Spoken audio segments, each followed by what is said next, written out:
नमस्कार मंडळी, आज आपण 10 महिन्याच्या बाळासाठी ओट्स कसे बनवायचे आहे तर ते बघूयात. त्यासाठी सर्वात आधी 2 चम्मच ओट्स घेऊया आणि जे गाजर आहे त्याला छान किसून घेऊया. त्यानंतर जे फुलगोबी आहे त्याला छोट्या छोट्या पीसेसमध्ये कट करून घेऊया, बारीक आणि स्वच्छ धुवून घेऊया. त्यानंतर जे वाटाण्याचे दाणे आहेत त्याला पण किसून घेऊया, जेणेकरून ते बघू शकता अशा प्रकारे दिसेल. त्यानंतर जे टोमॅटो आहे त्याला छान छोट्या छोट्या पीसेसमध्ये कट करून घेऊया.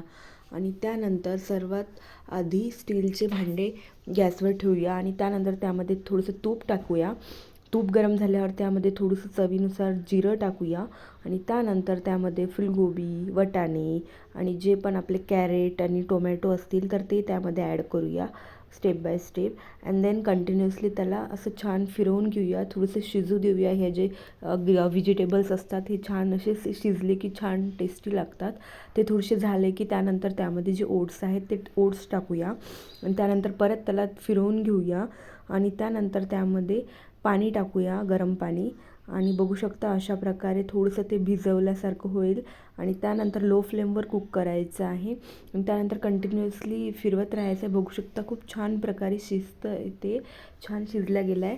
आणि त्यानंतर ते असं मॅश करून घ्यायचं आहे, जेणेकरून ते थोडंसं एकजीव होईल.